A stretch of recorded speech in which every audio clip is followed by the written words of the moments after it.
Punchline, Laurence Ferrari sur Europe 1.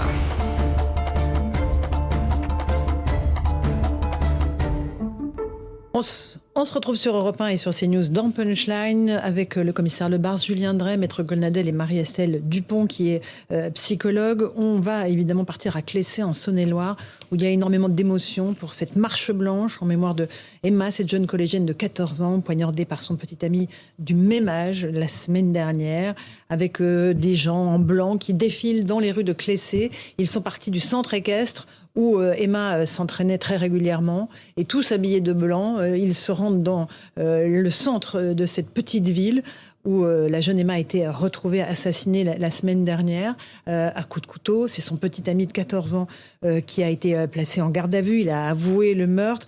Il a été incarcéré dans une maison d'arrêt de Dijon pour homicide volontaire avec préméditation au guet-apens. Il a reconnu les faits très peu après son arrestation. On va essayer de voir avec vous, Marie-Estelle Dupont, le profil psychologique de ce jeune homme. Avant ça, j'aimerais qu'on écoute l'avocat des parents, maître Patrick Usan, qui raconte leur désespoir total, le néant dans lequel la famille d'Emma est tombée. J'ai rencontré une famille dévastée, anéantie, qui n'existe plus, qui a perdu sa raison de vivre, sa raison d'être. Ils ne savent pas ce qu'ils attendent. Ce sont des coquilles vides. Emma était la fille unique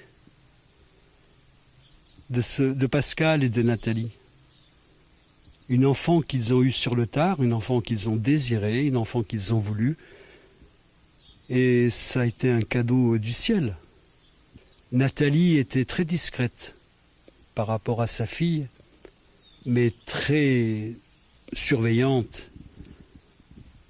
Elle m'a confié que elle regardait son cahier intime pour savoir si tout allait bien. Ça n'était pas autrement intrusif. C'était leur manière de veiller sur elle. Les parents d'Emma n'avaient aucune information sur ce garçon. Ils l'ont entrevu un jour furtivement alors qu'il était avec Emma dans la cour de leur maison. Les parents ont simplement vu qu'il y a eu une rupture entre ce garçon et Emma au mois de octobre, novembre, et une reprise de leur relation amoureuse. Ils n'en savent pas plus. Ce qui ajoute à ce drame, peut-être, c'est qu'ils ne peuvent pas manifester de colère pour deux raisons. Ils sont ainsi construits. Et la deuxième raison, c'est que celui qui a donné la mort à Emma a 14 ans. C'est un enfant. Alors ils font confiance à la justice pour savoir qui il est,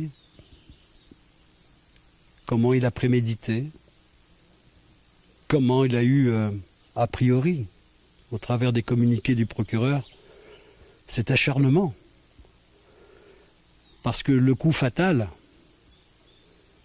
semble avoir été donné alors qu'Emma courait pour retourner chez ses parents. Il semblerait qu'il y ait eu une course-poursuite où il l'a poignardée en dernier lieu dans le cou. C'est à la justice de dire les choses. Voilà pour les mots de maître Patrick Usan, l'avocat de la famille de la jeune Emma. Est-ce que, Marie-Estelle Dupont, vous êtes psychologue, on est encore un enfant à 14 ans, comme le dit cet avocat? On est un adolescent. On est un adolescent, et c'est-à-dire qu'on est en train d'intérioriser vraiment les interdits, les repères moraux, et visiblement chez cet adolescent, comme chez beaucoup aujourd'hui, ce n'est pas en place. Ce n'est pas en place parce que les modèles identificatoires n'ont pas fonctionné, parce que les cadres, comme l'école par exemple, n'ont pas suffi à faire intérioriser la notion de bien et de mal, de moi et de l'autre, de vie et de mort, et que les limites aujourd'hui sont malheureusement, le constat dans nos cabinets, de plus en plus floues, de plus en plus poreuses, et notamment la limite entre le réel et l'imaginaire, ce qui est renforcé évidemment par l'usage des écrans et des réseaux sociaux, mais ça n'en est pas la cause originale. Il y a aussi le cadre familial, on imagine. Le cadre familial familiale. Il faudra en savoir plus sur l'histoire de ce jeune homme. Visiblement, son père était violent. On en sait peu, voilà, on se doute bien que si à 2 ans, il entendait son père dire à sa mère « je vais te tuer lors de disputes », c'est l'image aussi qu'il a. Maintenant, tous les enfants battus, fort heureusement, ne deviennent pas des criminels. L'expertise a conclu à non pas une abolition du discernement, mais une altération. Donc on n'est pas dans un registre psychotique. Ça n'est pas un schizophrène. C'est plutôt un adolescent qui est dans le registre des états limites, visiblement, c'est-à-dire sociopathe, narcissique, avec cette impossibilité d'élaborer la frustration. Et le seul moyen de résoudre cette tension, c'est de supprimer magiquement la cause de la frustration, en l'occurrence en lui donnant la mort. Commissaire Lebars, là, il y a préméditation, puisque le jeune homme était arrivé avec un couteau caché dans sa manche. Ça change évidemment les faits, le fait qu'il y ait eu préméditation. Ça change les faits, et puis c'est ce que disait l'avocat de la famille, là, que j'ai écouté attentivement, parce que je crois qu'il répond aux 2 préoccupations de la famille. Moi, je suis pas psychologue. La première, c'est le soutien, et c'est la marche blanche. Pour le coup, celle-ci, moi, je souligne quand même que j'ai vu beaucoup d'affaires où il y a des marches blanches politisées qui sont détournées de leur but initial, et puis celle-ci, je pense que ça relève plus de la psychologique évidemment que de l'affaire, mais la famille en a besoin, et je pense que les gens du village en ont besoin aussi, parce qu'il doit y avoir un sentiment de culpabilité qu'il ne faut pas avoir, surtout quand on lit les horreurs qu'on peut lire sur les experts des réseaux sociaux qui disent ce qu'il aurait fallu faire avant ou pendant, enfin bref. Comment on aurait pu éviter le drame, voilà, c'est ça. Il y a des gens qui donnent des leçons de morale à une famille qui est déjà dévastée et qui ferait bien de se taire parfois, c'est la leçon des réseaux sociaux. Mais sur le plan pénal, c'est plus un enfant, c'est un adolescent, mais il est éligible à une peine qui est liée à son âge, donc à celle des mineurs, moins de 16 ans, donc il encourt 20 ans de réclusion. Et si son discernement est partiel, je crois que ça peut se réduire à 10 ans. Donc cette vérité-là, les parents, il va falloir aussi qu'ils s'y préparent, et c'est là où l'avocat, je trouve, a eu des mots justes, c'est qu'ils veulent comprendre, ils veulent de la justice et de la vérité, mais la société permet à des auteurs d'actes aussi atroces de pouvoir se réinsérer, et s'il est réinsérable, il faut aussi, je ne sais pas à quel moment, c'est pas mon travail, mais se préparer à ce débat-là, qui est le débat d'un mineur de cet âge-là, qui fera pas toute sa vie en prison pour cet acte-là, selon la peine retenue au final. Absolument, absolument. Maître Golnadel, ça veut dire que potentiellement, il a 14 ans, il pourra sortir à 24 ans. Oui, mais enfin, je pense d'abord pardon de le dire, d'abord aux parents. J'ai été très touché par les propos emplis d'humanité de mon confrère Uzan. Ceci posé, je crois que les réseaux sociaux peuvent raconter tout ce qu'ils veulent raconter.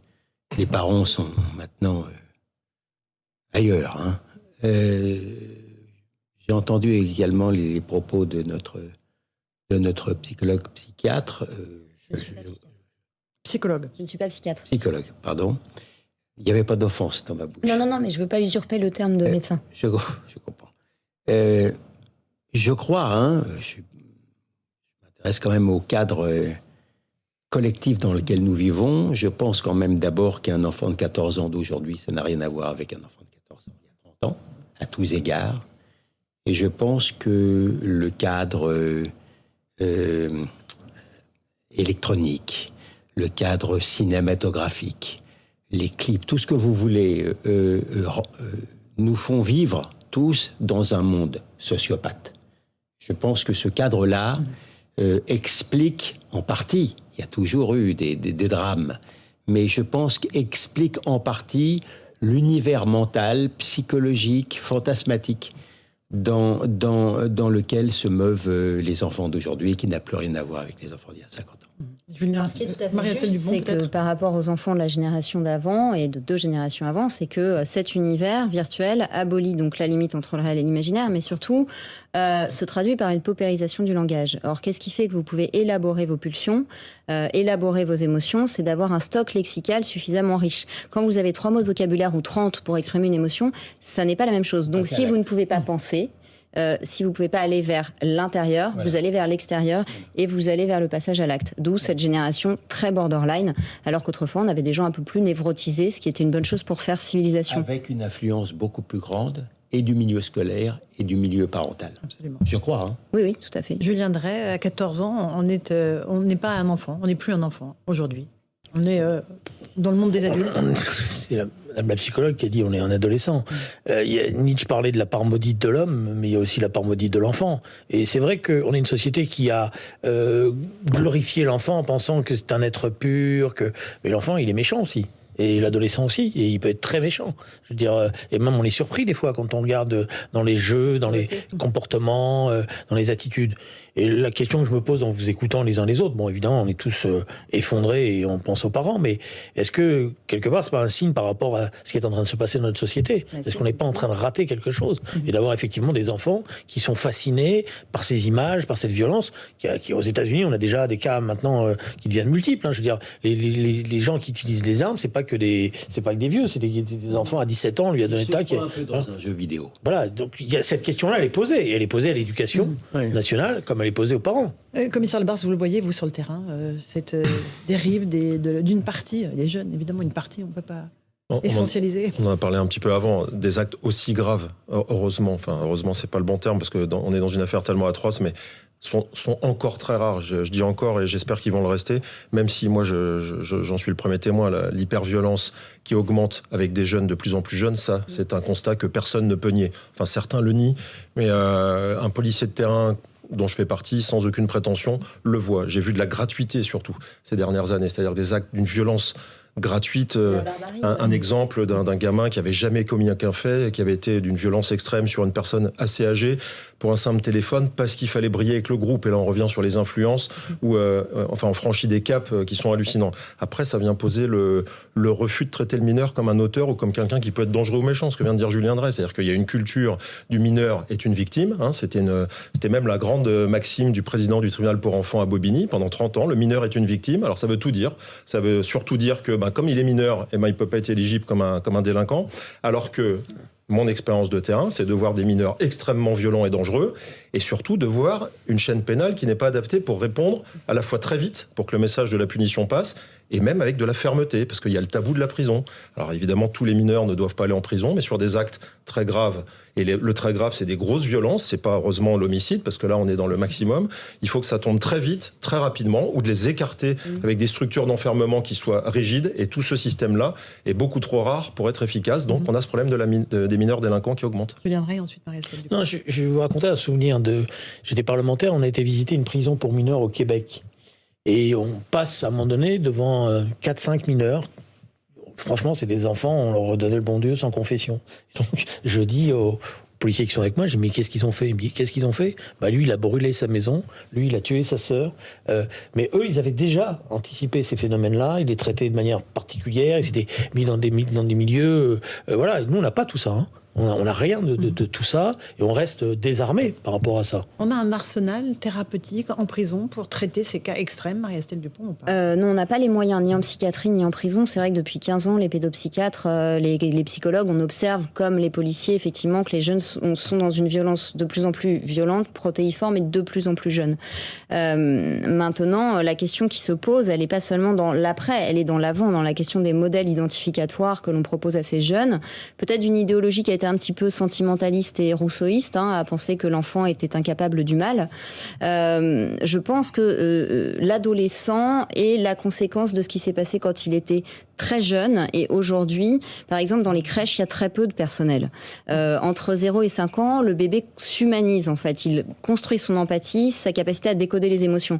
Je pense que si on met pas le paquet, je l'avais déjà dit, sur la santé mentale des tout-petits, mais aussi avec les auxiliaires de puériculture, pas seulement en psychiatrie, en pédopsychiatrie, on n'y arrivera pas, en fait. Il faut vraiment leur redonner des cadres internes, et quelle exemplarité, nous, on leur donne parents, notamment dans la manière de leur parler. Est-ce qu'on parle encore à nos enfants en les regardant dans les yeux? Peut-être de moins en moins, parce qu'on est nous aussi beaucoup sur nos téléphones. Voilà, donc non, il n'y a pas les moyens en prison. En revanche, il y a des centres quand même de détention fermés pour les jeunes, où il y aura tout un arsenal, avec notamment de la sociothérapie, du psychodrame, pour leur apprendre l'empathie, etc. Commissaire Lebars, là, il faut traiter ce jeune, il faut évidemment faire en sorte qu'il ne récidive pas à sa sortie de prison. C'est l'ultra priorité? Heureusement, il y a des années qui vont s'écouler parce que l'acte qu'il a commis est quand même un crime. Donc, il va faire de nombreuses années en détention. C'est plus du tout le rôle de la police. Sur le sujet des mineurs, pendant l'exécution de la peine, c'est effectivement les moyens de la justice et de la chaîne pénale. Vous savez que je dis souvent aussi que pour qu'on on améliore l'efficience sur le sujet de sécurité en France. Si on croit que la police va tout résoudre, on se plante complètement. Je vous dis même parfois qu'il faut accepter qu'on ait eu, nous, des gros moyens humains et matériels et que la justice en manque largement. Et ça en fait partie. Tous les professionnels qui sont agréés par le ministère de la Justice, les médecins, les psychologues, les psychiatres, nous, on voit bien au niveau police qu'on les prend de plein fouet. Je veux pas insulter ce que fait ou ce que ne fait pas l'éducation nationale, mais moi, je vois sur le terrain avec mes collègues des mineurs qui sont totalement déstructurés sur le plan des repères et des valeurs, et qui sont capables de faire n'importe quoi, et qui ne voient finalement jamais passer l'acte d'autorité avant que ça tombe sur la garde à vue et le policier. Donc c'est déjà trop tard, parce qu'on en récupère parfois, en 6 mois, vous pouvez avoir 10, 15, 20 faits, c'est les multiréitérants. Et la justice n'est pas encore passée, donc ils sont même pas multirécidivistes. Et là, on a un angle mort aussi. Et le multiréitérant, quand ça commence de 13 à 14 ans, eh bien c'est le moment où il se dit que finalement, il n'y a pas la gifle pénale ou parentale qui passe, et du coup, après, c'est parti. Vous avez des gamins, ils arrivent à 100, 120, 130 faits. On a parlé d'un individu il n'y a pas longtemps qui avait 120 faits aux antécédents judiciaires. Donc là, vous voyez... mineur non, mais je veux dire, 120 faits quand vous êtes... voilà, et vous êtes vous avez tout dit. On continue ce débat dans un instant. Tout de suite, le rappel des titres de l'actualité, Isabelle Piboulot.